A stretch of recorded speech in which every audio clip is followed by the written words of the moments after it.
Na teologia, a gente vê isso muito como, tipo, você está agindo como Eva, né? Os arquétipos.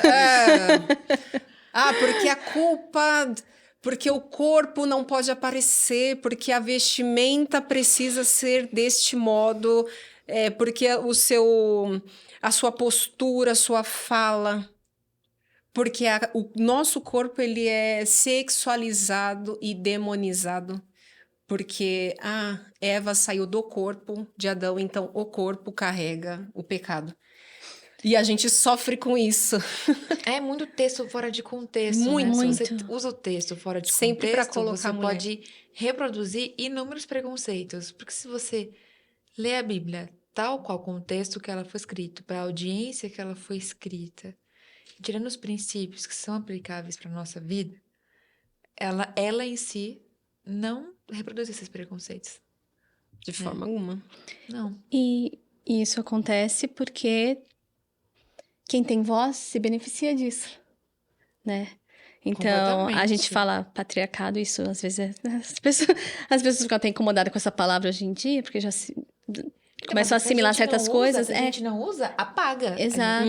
As palavras têm que ser postas em jogo, porque se elas não são usadas, apaga, né? É como se não existisse. Existe. E o que é o patriarcado? O que é um sistema político, cultural, que ele vai beneficiar socialmente, de todas as formas, independente de onde ele esteja, ele vai influenciar um grupo de pessoas, vai beneficiar esse grupo de pessoas, que no caso são homens, em sua maioria brancos, héteros, e esse vai ser o grupo que vai dominar, né? E o que ela disse, nós fomos condicionadas.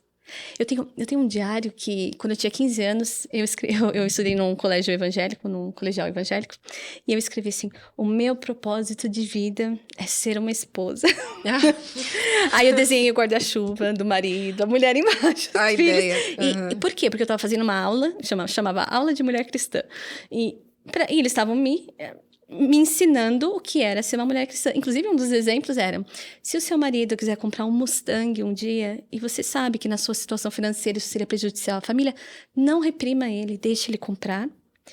E no seu silêncio, ele vai ver que foi uma coisa, não foi a melhor ideia, mas ele vai respeitar o seu silêncio.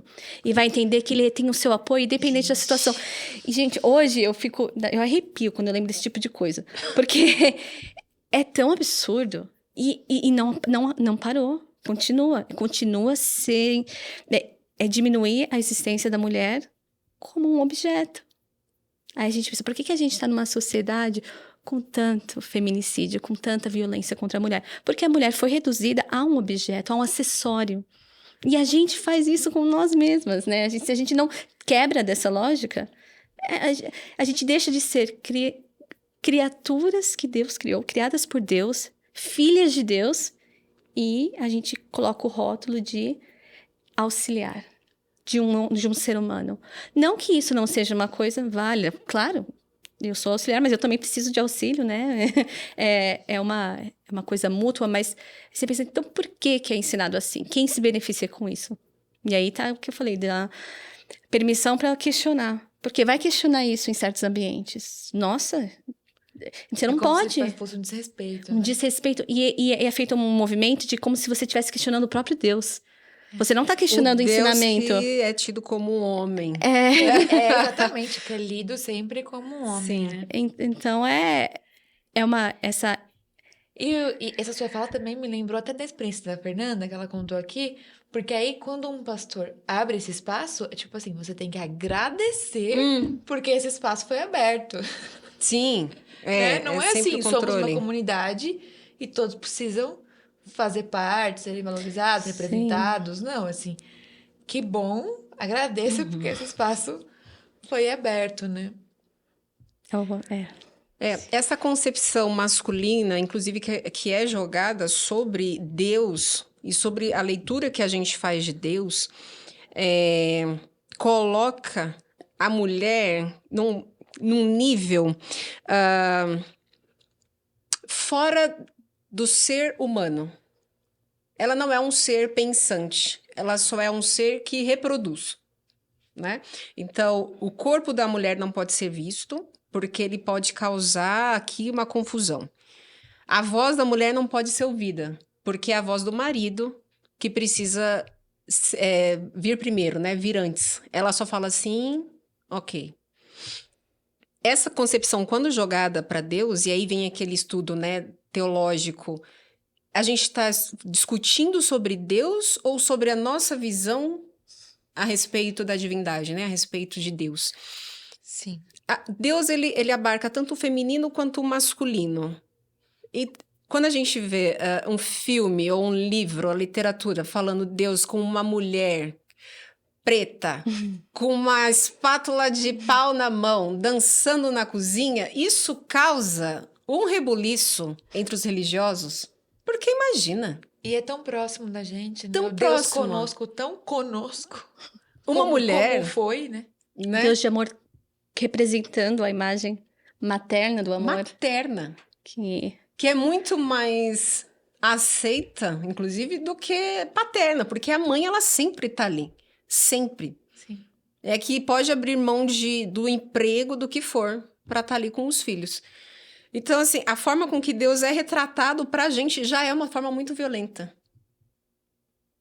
Com que a religião desenhou e com que o que os pais, né, da igreja, lá no início, pegaram a narrativa e falaram assim, vamos desconstruir esse feminino aqui, vamos colocar ele de lado, para que a figura masculina se sobreponha.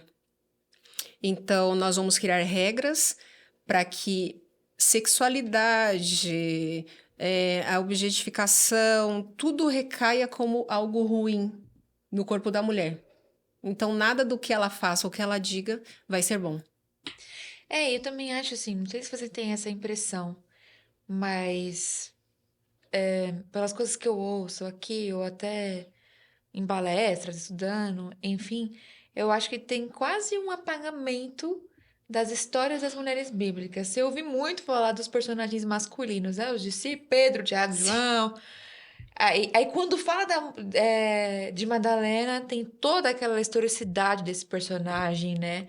De como inventaram coisas absurdas sobre ela, sendo que ela foi a primeira discípula, a grande testemunha de Jesus Cristo.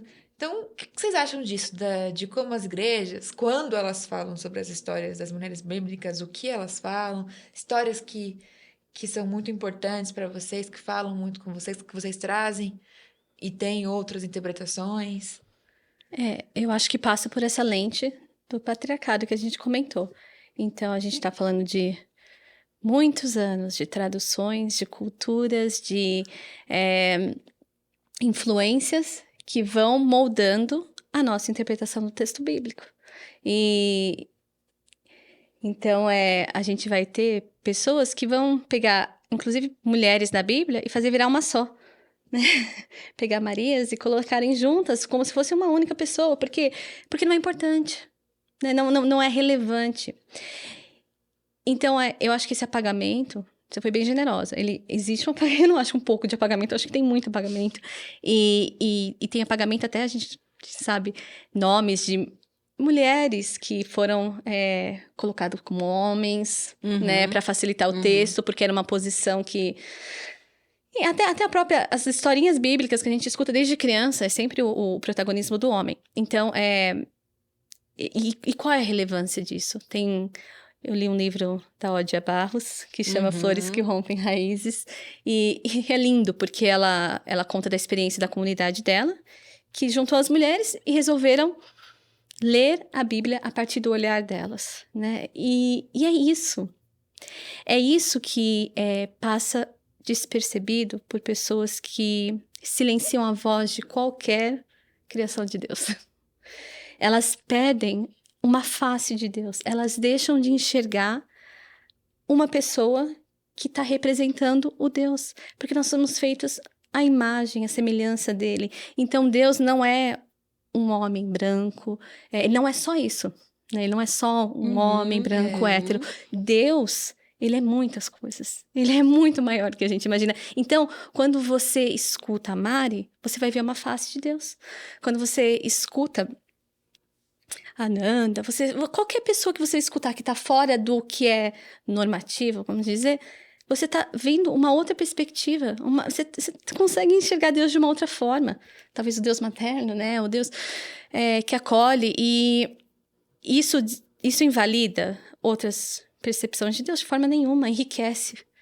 Isso só enriquece a nossa relação com Deus.